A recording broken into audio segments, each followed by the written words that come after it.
science. Absolutely. Hey, it's your friend and mine. It's Dale DeGroff. What better way to be spending the day after Christmas than with Dale DeGroff? How's it going? Pretty good. I got a little bit of sniffles over the holiday, but it's been a great holiday. Both of my sons were in the house, and that doesn't happen very often. It was pretty lovely. No, that's so both sons. Yeah, they showed up. That's really terrific. Amazing. So what kind of cocktails were you having for yesterday? Actually, we were doing Negronis and spritzes, but a special kind of a spritz. And we had lots of sparkling wines of all different types and wines for the dinner. And it was a really nice evening. And I didn't want to serve too much because both of those guys drive. So, right. We ate enough after we had our cocktail hour so that they were fine. But it wasn't about the drinking as much because there was a lot of driving going on. Right. Oh, I understand it. And we're glad to have some sipping with you tonight. We're going to be talking about DeGroff Spirits. Again, for those watching, if you haven't tried this, you really must. It is delicious. And we're also just going to be maybe talking about some stories from the past and also looking toward cocktail trends for the future for 2024 and beyond. If you have any questions for Dale, ask them below. Why don't we just start off with, since we're talking about your spirits, tell us what do we have here? And this is delicious, this bitter aperitivo. Ted and I have been partners for a long time, 11 years. And when we were making those cocktail bitters based on allspice, yes. Pimento allspice bitters, the idea was always to get to the ounces eventually so that we could actually make some money. And we wanted to move immediately into an Amaro because that was the base of the cocktail bitters. And I really loved that in cocktails because it was so, at first I thought it would be mostly interesting in tiki drinks, but then I found that it makes a hell of a Manhattan because our cocktail bitters were very, very dry.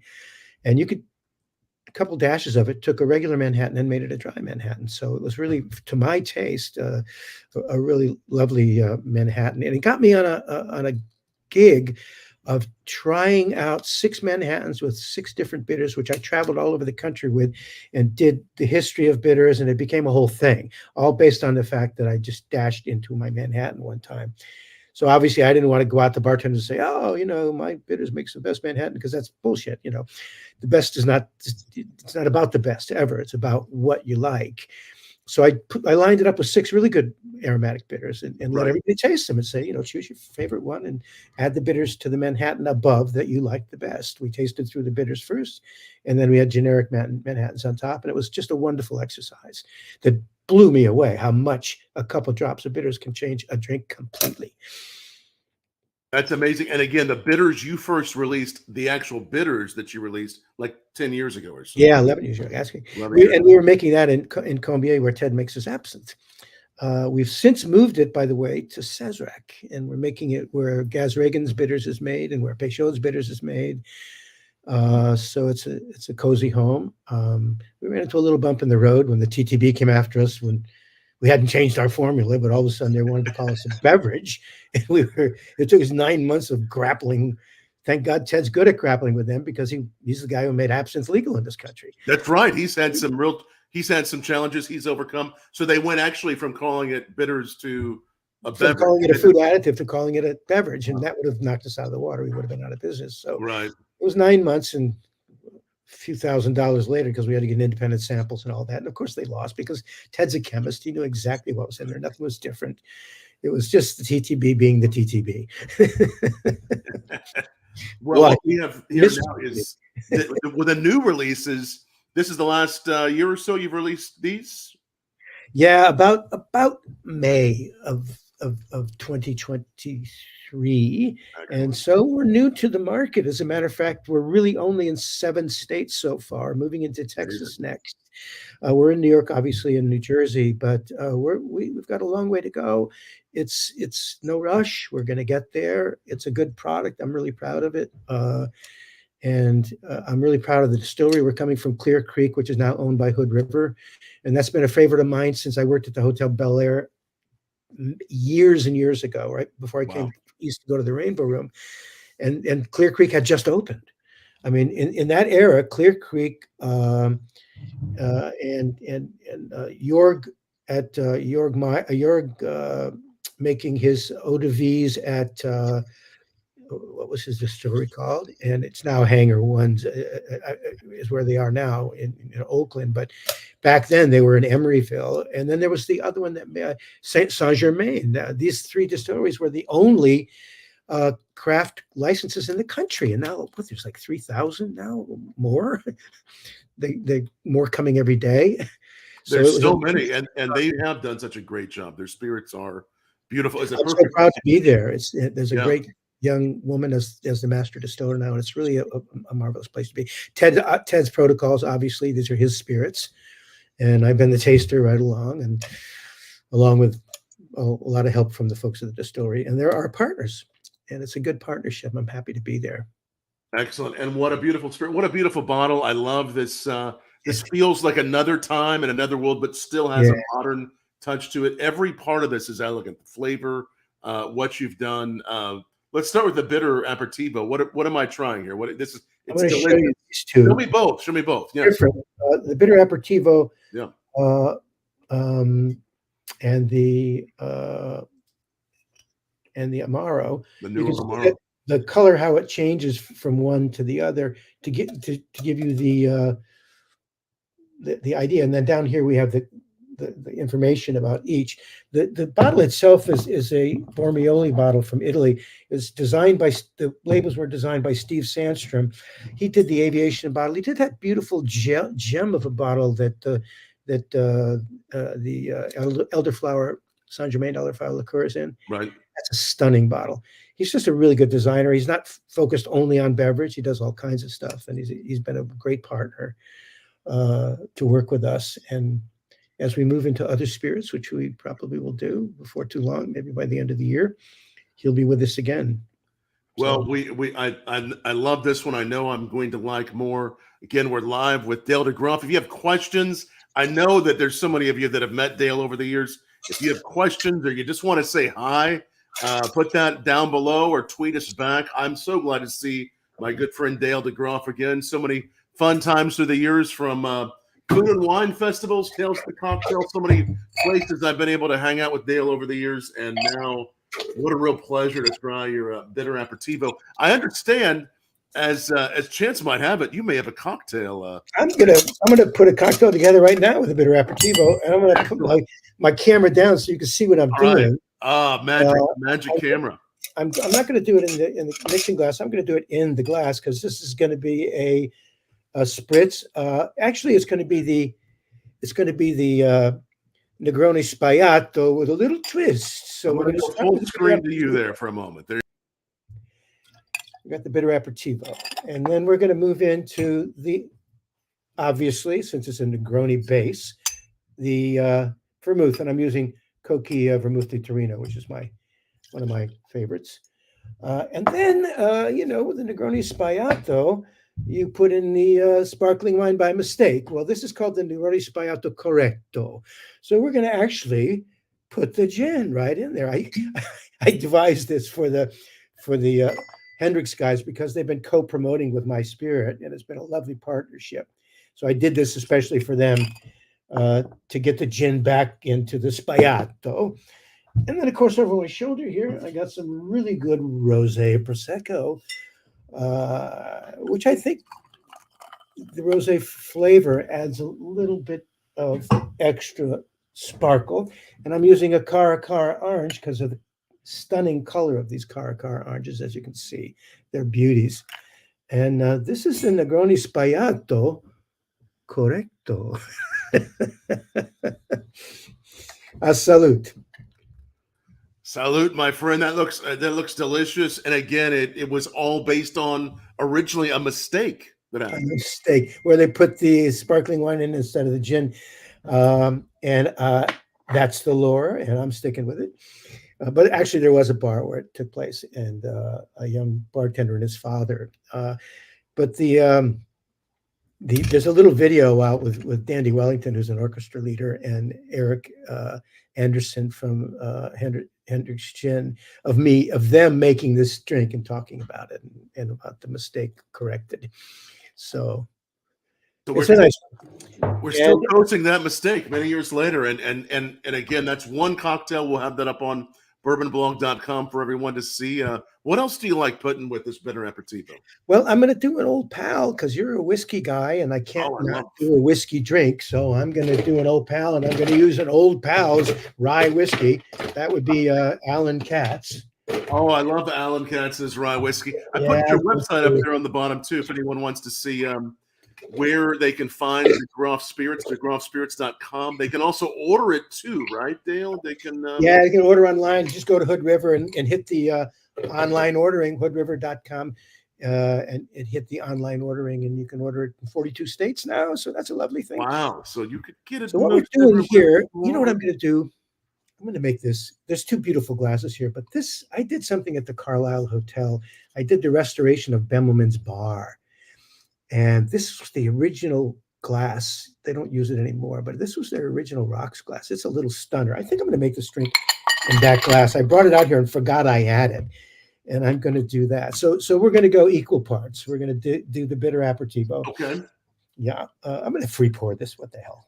All right. It's okay. My whole okay. No, you have I stop now. And then we go to Alan's. Now this is the writer's rye, which is two barrels chosen by Robert Simonson and Aaron Goldberg. So thank you, fellas. Yes. We're going to test it right now. And Simonson has been a great supporter of the cocktail community and of my spirits. Thank you very much, Robert. And let's just get my little mini bar spoon. I love this little baby. Stir it right in the glass. You know, I don't do this glass in a mixing glass. When I'm working at the bar and I want to get the drink in front of the customer fast, why would I stir it in here and then pour it in here when I can build it in here and stir it in here? Why not? Let's get the drink to the guest as fast as possible. And that's been my philosophy with old fashions. It's been my philosophy with a lot of those kinds of drinks that really don't need that extra dilution. If you don't need the extra bit, why do it? You want to get it to them quickly and have them feel that. And it's going to sit on those ice cubes, and it's going to dilute perfectly fine. And we're going to do this with the orange again, that beautiful Karakara orange. Lovely. There we go. Now, in what cases would you not do that? Is it when you would actually want to shake something, when you would want to do that? Something else? Oh, no, I don't. I mean, my martinis, my Manhattans, lots and lots of stirred drinks, I will build in here, of course. Just in the glass? Absolutely. No, in here. In here, right. Only a few drinks that I'll build in the glass, and Negroni is one of them because it's equal parts. Right. Easy to do. An old fashioned, you can muddle the bitters and the little splash of soda and the sugar cube in the bottom of the glass. Right. Throw your ice cubes in, put in and do the little stirring. If you want to add the bourbon slowly, like a lot of English bartenders like to do. I used to make fun of them when I went to London. I was working for the Match Bar Group in London for several years. And I made fun of these guys. I said, get me the drink. They would put an ice cube in and stir. Then they put a little more bourbon and stir, and then another ice cube. And it's like 3 or 4 minutes. And I'm going, what are you doing over there? And they said, well, finally the guy said to me, well, look, tipping is not a big thing over here. And this is our money drink. So if we stretch it out a little bit, we get bigger tips. They get better It was the money drink, right? So they made it look like a very. They wanted to give you the real show for that one. Absolutely. So, well, see, we have to. Oh, look, Ted's watching. Greetings to you all from the co-creator. Nice. I wish Thanks Ted for was up, watching, Ted, of this Liquid Mischief and Dale's Evil Alter Ego. Great to have you watching. I love what you guys have created, and what a genius you both are to have created something so unique and something so special. Wow, this rye whiskey of Alan's is really beautiful in this. Oh, nice. Oh my God. What's it been like for you? Because if we take a step back and we look at you started at Rainbow Room 68, 69? No, not until I started for Joe first in a fine dining French restaurant in 84 called Aurora. Okay. Because the Rainbow Room was totally recreated, and the room itself was restored. Right. But the rest of the 2 floors were a creation of Joe and his architects and his artists. working even sometimes with the original family of the original people who did the original work on the revolving dance floor, for example. They found the grandkids, and they were the ones who made the new rollers. And so Joe, over a 2-year period, and this is when Rockefeller Center was restoring all of the 13 buildings and all of the art, all of the beautiful carvings everywhere. And this was the pièce de la résistance, the top, the wedding, it was the highest building in all of the buildings, and to get the Rainbow Room back to its former glory. And that happened between 84 and 87. I was at a fine dining restaurant working for Joe, and I didn't know about the Rainbow Room. He asked me to make a pre-Prohibition style cocktail menu for a small French with a 2-star Michelin chef named Gerard Pango. And I was kind of confused making this menu when we were selling, lots of champagne and the wines of Burgundy. And I'm like, right. And finally, Benny Goodman sat at my bar one night, and I brought the wine master, Ray Wellington, over. I said, Ray, what the hell is going on? I see Joe with Dale Chihuly, the glass artist, and with, Phil George, the architect, all these hot guys, and now I got Benny Goodman waiting for Joe. What is going on? He said, it's that Rainbow Room thing. I said, what Rainbow Room thing? He said, where have you been, man? It's been going on for a year now. Oh, on top of Rockefeller Center, the Rainbow Room, Joe's restoring it. Oh, so I'm the lab rat. I'm the guy making the menu for the new Rainbow Room, and I don't even know about the new. You didn't know it. I'm making these pre-Prohibition drinks with tradition, dishes with tradition, drinks with tradition. That was Joe's philosophy over there. So I went to Joe and I said, Joe, I got a great idea. I wanted the gig. I'm going to put together a menu from you from old cocktail lounges and famous places like the Colony and the Stork Club and all that. And he said, yeah, sounds good. Show me a menu. I put together a menu with the help of Al, with his partner, Michael Whiteman, and even Roseanne Gold sat in as a taster. She was the Mayor Koch's chef, right, and married Michael Whiteman. And so put together with books that I got from Michael and some I found online, these old books, and finally presented it to Joe, and Joe liked it. And then I had to pass another test. I had to go down and see his manager, a guy I'd been working with for 45 years, Alan Field. And he said, you got to pass Alan's test or I can't hire you, So I go down and I meet this guy, Alan, and he says, so kid, I just sit down. He says, kid, what do you need to live on?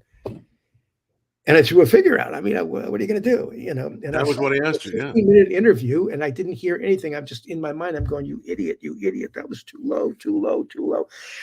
And then I'm on the street, and I go to a phone booth. Back in those days, you could go in and shut. Right. The they had so those. I called him up, and I said, Alan, I got to tell you, Mr. Field, I got to tell you, you kind of caught me by surprise with that figure. Figure, you asshole! You're going to make 3 times that.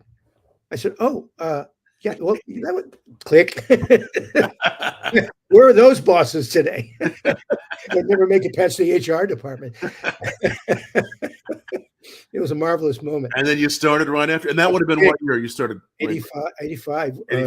Well, I started in the Rainbow Room in 87.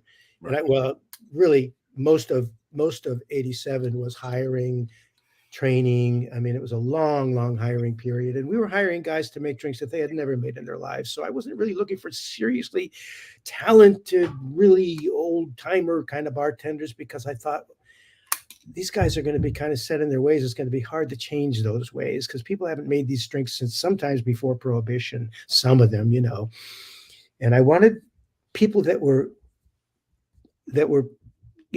quick learners, number one, quick studies, and people that were friendly. So what Bill and I, my co-bartender, beverage manager guy, and I together were doing these interviews.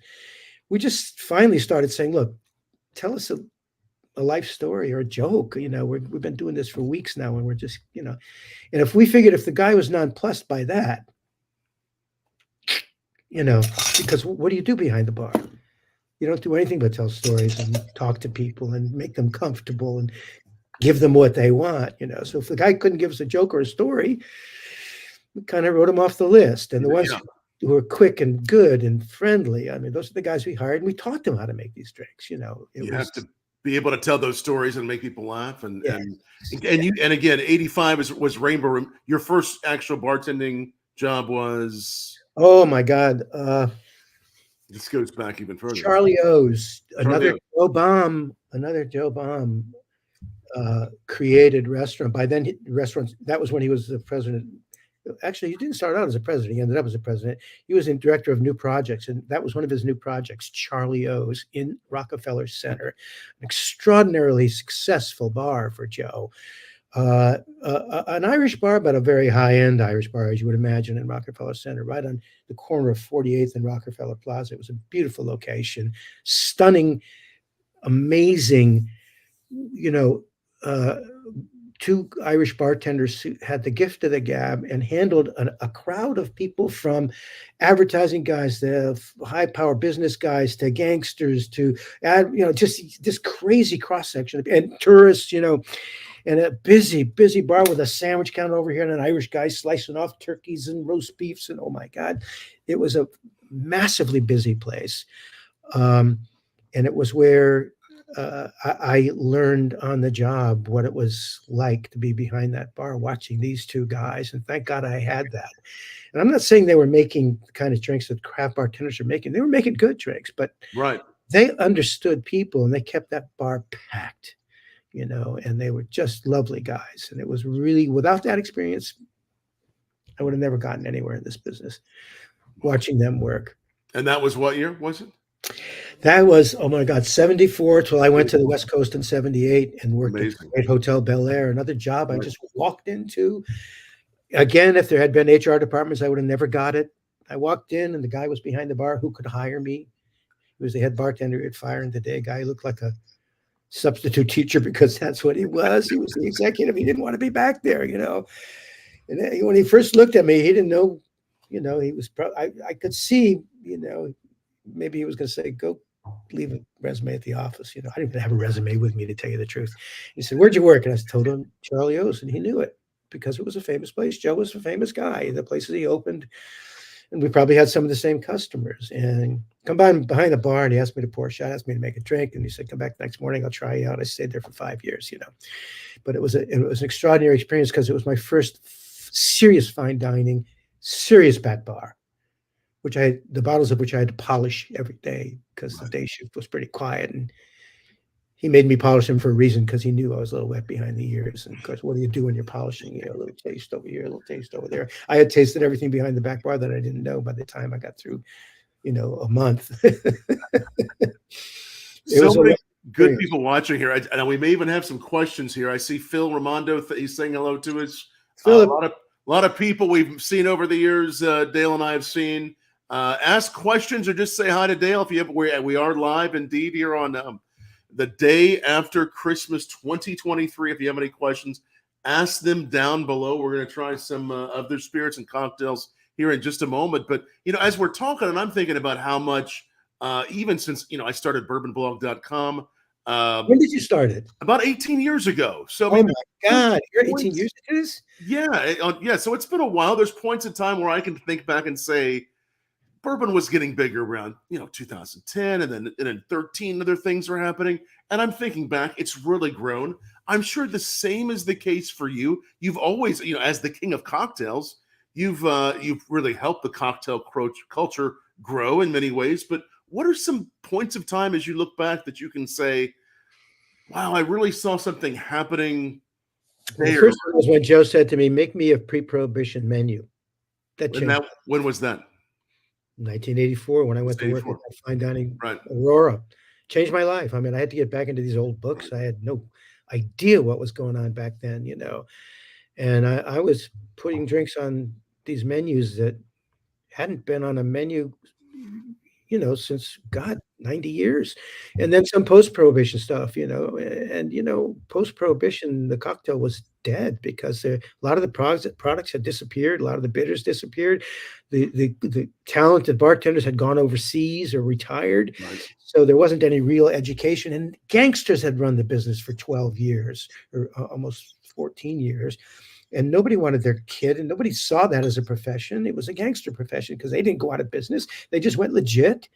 So that time period, it took a couple generations to cleanse that sort of stain on the profession of gangsterism, both owning the bars and in fact distribution, because we have the 3-tier system because they didn't want to be cut out of the action, essentially. And that's part of why the 3-tier system stayed, partially. Totally. totally. It's because of gangsters. They wanted to have their cut of the action, Wow. and it was, and Do then you think really what happened was it turned it over to the states. So Right. then the corruption was vast, because now you're dealing with state houses who had the control over the alcoholic beverages, and the packages of money went under the door through the slip and whatever. So if you wanted to get a product into the state, it was just a mess. It was Byzantine. But, and it still is tough, right? I mean, it's great to hear you say this. Do you think many other people would really recognize that with regard to how it happened? No, they say, how come I can't get it here? I say, well, Right. I'm only in 7 states. Well, why aren't you in all the states? They have no idea how difficult it is as you go from state to state to state. Has it become easier the last 10, 15 years with more craft spirits? Lots of, Discus, Distilled Spirits Council of the United States, Right. has made a whole lot of things a lot easier. A lot of the blue laws are gone because of Discus, to tell you the truth. So I actually worked for them as a spokesperson for a while. Cool. To help do that, and I made a martini kit, which we sent to all of the representatives and the senators and the representatives. I'm serious. This is true lobbying. This helps. We got to lobby them a little more for the future. What do you see? I mean, with regard to laws, do you think things are going to get? I'd like to think that it's only going to get, because now with the craft cocktail movement, it's become really culinary. Right. And that stain is gone. That's in the last millennium. I love that. Here's to the last millennium, It's going to hopefully last millennium, that blue law stuff, isn't it's it? going to get a little easier for everyone. So many good questions. Ted has a story he wants you to tell. We'll keep on sipping here. Joe sent Dale out to get a cocktail book, but Dale had a little trouble finding it. Barnes and Noble. Let's hear it. I like that. Yeah, I was. He said, "Go get a book by Jerry Thomas. It's called How to Mix Drinks. It'll give you an idea of what I'm looking for, Dale." So I go over to Fifth Avenue. I've started at Barnes and Noble, and I ended up after 2 bookstores. I decided I better go to Scribner's. It was still open, the one on Fifth Avenue with the arched window over the top, where Hemingway's editor sat up in that window. So I thought, if they don't know what it is, it doesn't exist. So I go in, because everybody was telling me this book didn't exist, and I said, it's got to exist. Joe wouldn't ask me to get it if it wasn't out there. So the guy in Scribner's says, "Geez, that." Just a minute. And he comes back and said, "Let me look in here." And he has the old and rare catalog, right? And he comes and he says, "This was written in 1862. Do you have any idea? You're not going to find this book anywhere. The last edition was a private edition in 1929, and before that, they were the 1880s. You're not going to find this anywhere." So, I found it. And you found it. I found it. And I used it. But, Joe could have told me that, but that's not the kind of guy Joe was. He hired you to do a job, and you could either do it or you couldn't. And if you couldn't, and you threw your hands up, it's not that he would fire people left and right. He'd just make your life so miserable that he walked out the door. Joe was amazing, because he had a talent of surrounding himself with people that shared his vision. And his vision was, by the way, a true American cuisine. And his menu consultant was James Beard, through all of those great restaurants that he opened. And he shared that vision. And boy, that happened. And his next thing was wine back on the table, and he hired Kevin Zraeli. And then at the Rainbow, he wanted cocktails back on the table, and he hired me to do this thing that he asked me to do, find these drinks and let's get them out there. And by the way, he didn't want to riff on the Negroni. He wanted the Negroni. He didn't want riffs on anything, because these drinks hadn't been on menus. He wanted the actual best recipe out there on the menu. He wanted the best. Where do you like to go nowadays? Whether it's in the city or if you're traveling, do you have a favorite couple of bars? I mean, I'm sure there's a lot of. I got a couple thousand bars. I mean, give me a neighborhood in New York, I'll tell you the bar. The idea now is, what I'm doing now, of course, is selling. So I'm going to bars that I would like to be in. Keen's Steakhouse, and Manhattan, Danny Meyer's new place, and Katana Kitten, and the lovely Clover Club and her new place on Prince Street, Milady. These are the places that are hot now. I want to be in those places, because these are women who are, by the way, women took over the bars in New York City way back in the 90s, in the early aughts, when Audrey Saunders and Julie Reiner were queens of the bar world. They would say, "Who's got the best bars?" And I say, 2 women who weren't even behind bars in the Midtown area in that era, or or anywhere except maybe in the old strip clubs they used to have in Times Square. There would be women behind the bar, and you get that. But really, when this is one of the things that I was upset with Joe about. When I hired literally 28, 30 bartenders at the Rain Room, because we had a large fine dining below on the 65th floor. The 65th floor was larger because of the setback of the building. So we needed a lot of bartenders. And I hired a lot of women. And Joe came up to me before opening and said, I see you got a lot of women on the staff, Dale. And I said, yeah, I do, Joe. And they're good. They're going to be good. He said, I don't want to see them behind the front bar. Not good, you know. But if you looked around Manhattan in that era, at any fancy restaurant, any hotel bar, cocktail lounge, not a single woman. Not a single woman. And that was in the which when we opened in 1987. In the 80s, in mid-80s. You did not see them. No. When Julie Warner was in a little hotel on Washington Square Park when I met her. You know, it was just not happening with women in that era. Sadly. Yeah. Because they opened the two greatest bars in the town, Pegu Club and, you know, Clover. Sure. When did you see that change, and what changed it?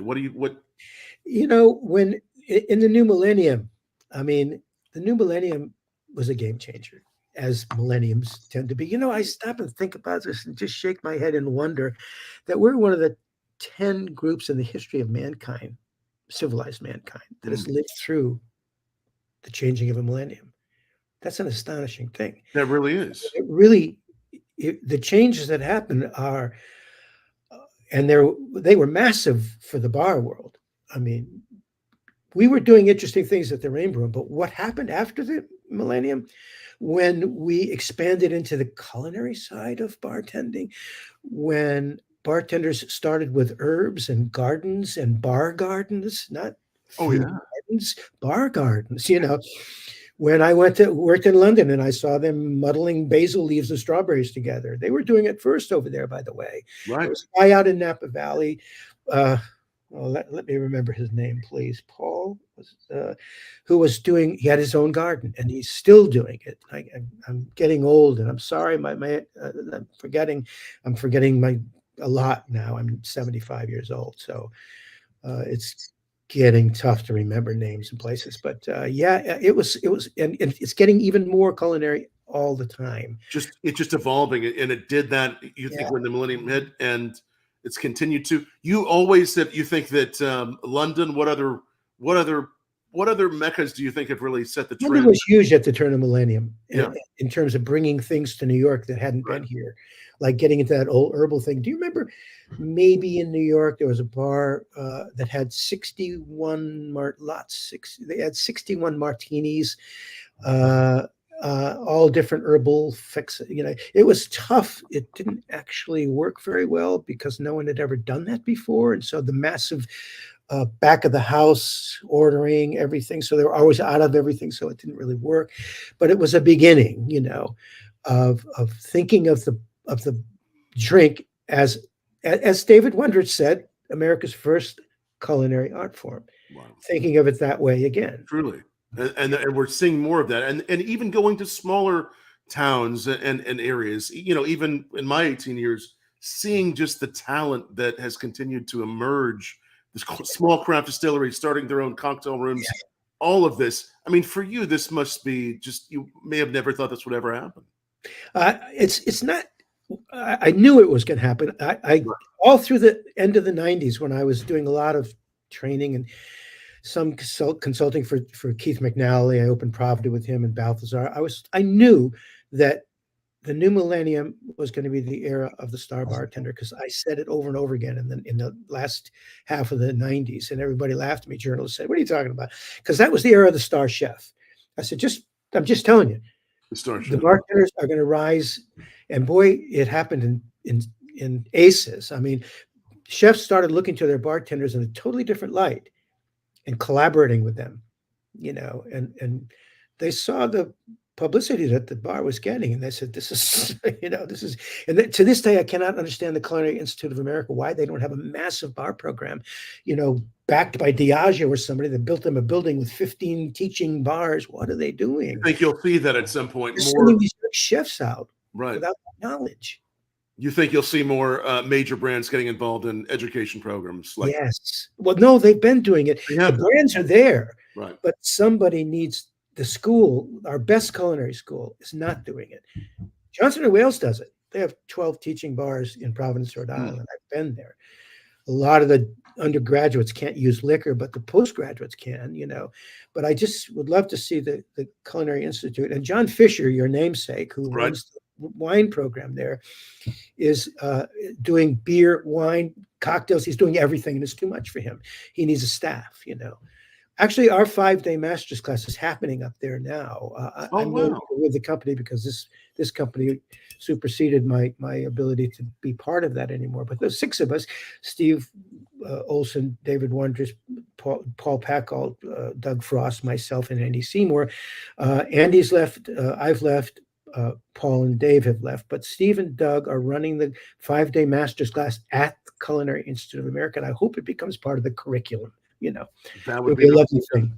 That would be nice. I mean, as I've been doing a lot of whiskey education the last decade or so, I think all types of consumers, whether they're cocktailians, whether they're in the world of spirits, everyone wants more education. Do you think that's another trend we'll see more and more really wanting to start, early on and started spending money that they used to spend on advertising.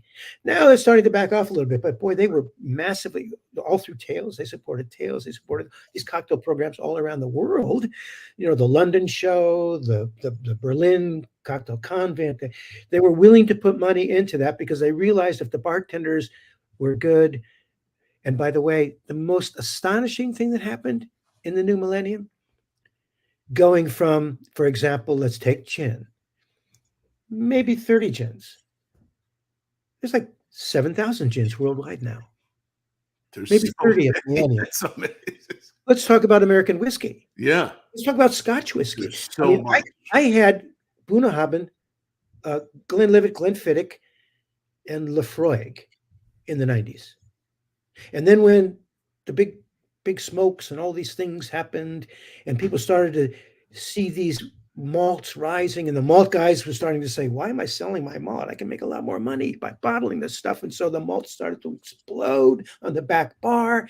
Now we have, I don't even want to make a guess at how many spirits, going from 1,500 at the end of Prohibition, 1,500 to hundreds of thousands. I mean, I don't even know what's out there now. It's insane when you think about, for our bourbon and American whiskey fans that are watching BourbonBlog, and again, you have so much experience in all these spirits. When you think back to Rainbow Room, 80s, 90s, how many bourbons and American whiskeys did you have? I had Old Forester in my well, and I was so lucky to have it. You felt really lucky to have it. It was a bargain because nobody was drinking American whiskey. I didn't have a rye. There was no rye in America. The rye didn't come to America until the new millennium when Wondrich and Audrey Saunders and these people started bugging the guys who, what's their name? The 100 proof that was over in London first. And David and I were working in London, so was Audrey, and we're getting American rye over there, and we get back here and we don't have it, So you were seeing the American rye there first in early 2000s. Yes. Or so.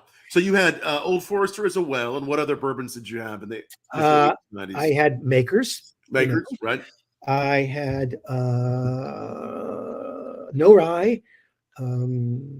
See what I mean? It's even hard to think of. You went to a liquor store. You didn't see the many. Miss Frankie, I see Miss Frankie saying hello to you as well. Miss Frankie's one of the new teachers at the new master's class at the Culinary Institute. By the way, we've got a bunch of young instructors who are over the top good. I mean, just Shannon Mustafer and Frankie, just wonderful people. Good. It's so good to see. We've always enjoyed Miss Frankie. Yeah. She says, "Are you talking about Rittenhouse? That might be the one. Is it Rittenhouse?" That's the one. That's the one. Man, I'm forgetting all my names. Rittenhouse was not available in this country, and it was David and Audrey who just embarrassed these guys and said, "Look, what are you crazy? Look what's happening." You were seeing it in London. You weren't seeing it in New York, but you were seeing it in London first. I was working for the Match Bar Group as the cocktail director. After Dick Bradso left the job, I got the job, and it was a wonderful job. It was, by the way, it was. Sasha Petrowski came over, and John Downey was a visionary. He was an attorney who's working in oil contracts in Qatar, and he made a lot of money and retired back to London as a young man and couldn't find a good drink. And so he started opening his own bars. He called them match bars. And Right. he also opened a bar with Dick called, let me think of it. It'll come up. But he opened with, I took him to see Sasha at Milk and Honey shortly after it opened. He was doing some writing for Esquire London at the time, and we did a martini tour with New York Magazine, and we ended up, after we ditched those guys, because Sasha never wanted press in his place. Where I took him down to see Sasha. That was when Sasha was alone behind the bar, and we stayed there till like, I don't know, 8 in the morning. You know, that place was behind. You couldn't. And when we walked out, Jonathan looks at me and says, "You know what, mate? This will make a cracking club in London." 1 year later on Poland Street, 5-story building, 3 bars, private club. Milk and That's incredible. Sasha came over. You were talking about some celebrities you'd made cocktails for. Any stories like that you might want to share? Well, I mean, you know, Harry Nielsen was my regular at the hotel. He was a regular. Became a really, really good friend. Yeah. Stories, you don't have time for those stories. So I'll tell you one though. I should point out one good one. Sign behind. Let's show everybody the sign behind you. Well, the good one was when the piano player died. But when John Lennon was shot, John had spent some time with Harry at his house when he broke up with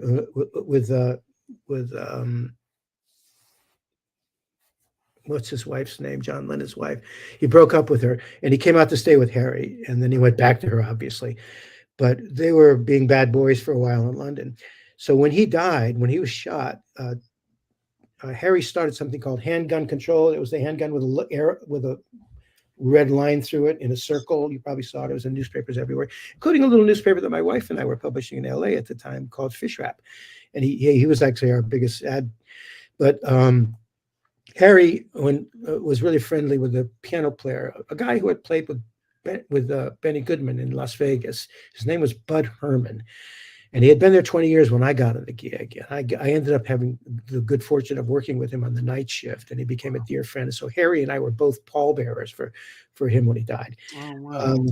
So at the party afterwards, we had partied. The party took place at the hotel because a good friend of his who was a resident of the hotel, an oil man named Bud Thies, namesake, threw the party, and we all got drunk and came into the bar. Of course, the bar piano was piled high with flowers, and we got in early, and so we got a bottle of champagne, and then the place just crowded. And there were 2 old bartenders, 2 old waiters that were just like motoring around. And I was with my son's godfather, who was a steward of the hotel, Paul Camarda, who started pouring our champagne, but he was wall-eyed and he didn't have any depth perception. He was pouring it all over the table before anybody noticed. And now we need another bottle of champagne. And the place is packed. And so there was a phone on the table, as there were on specific tables. So Harry picks up the phone, gets to the desk, and says a London number. And then he says, "Yes, yeah, no, it's Harry Nielsen. You wake him up. You tell him it's Harry Nielsen. It's okay. No, it's okay. Yes. Ringo, Bud died." And we're listening to this conversation at the table. And he said, "Yeah, it was a very sad thing because Ringo has a house in Bel Air. He knew Bud too. He used to hang out with him and sing and play." And so they have their conversation about that. And then when he's signing off, he says, "Oh, by the way, do me a favor. I'm going to send you back to the desk. Tell him to send a bottle of champagne over to my table, all right? Because we just spilled our bottle." And so the waiter comes over, Larry. He says, he comes over, Mr. Nielsen, you're never going to guess what happened." He said, "What's that, Larry?" "Ringo Starr just bought you a bottle of champagne all the way from London." I said, "That's lovely. That's just lovely. Thank you, Larry." He poured up the champagne right. Wow. Where else in the world is this going to happen? It's going to happen at that bar. Yeah. Wow. This is, again, I'm loving the DeGroff Spirits. And if you haven't been one more drink. Oh, you do have another drink. I want to show everybody. This is what it looks like. Beautiful bottle.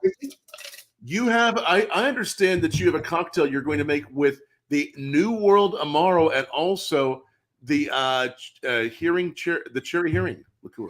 I am. Well, there's sour cherries in our New World Amaro. Yeah. And that's one of the reasons. Oh, I'm going to free pour again because free I'm pour crazy, into that but glass. we need a That's half the way ounce. to, especially the day after Amaro, Christmas. a heavy half ounce. We need 1.5 ounces of cognac. We're using the Courvoisier VS. It's I have some sipping cognac, but it's for sipping. And we're going to use cherry. Cherry. Why wouldn't we use cherry? Come on. It's going to help. I've loved this ever since the Singapore Sling, which is never came off my menu at the Rainbow Room, and the Blood and Sand. Another one that I survived. And you really love what that liqueur does, don't you? It's lovely. Really is. And we're going to stir this baby up. And I'm going to serve it, even though I'm stirring it, I really want a lot of dilution on this. So I'm going to actually put some more ice in the glass on this one. Put some more ice. As you put more ice on, tell us amount of dilution on this when you say New World Amaro, what makes it a New World Amaro? Allspice. A New World botanical. Allspice comes from the jungles of South America, and it is a New World botanical. And this gets a little nutmeg on top because I'm calling this, by the way, Rudolph's secret. Powers his nose. Hey, Rudolph's secret. Rudolph's taking a nap today, or probably the last couple of days. He needs this cocktail to wake him up. Probably. Cheers! It looks beautiful. Cheers, my friend. It's a tasty number. Well, the spice and the cherry, and it's just a really lovely thing. It really is. In the stinger category, it's the end of the night drink. You don't want to have. Well, what you know what they used to say about the stinger. Well, what do you have after a stinger? Another stinger, of course. That is Rudolph's secret. Again, the place to go, DeGroffSpirits.com, and or check out some other river.com. Yeah, we're going to go to the online if you want to buy it online. Buy it online. We'll put that cocktail recipe up on BourbonBlog.com. Again, so many friends of Dale's tonight. It means a lot.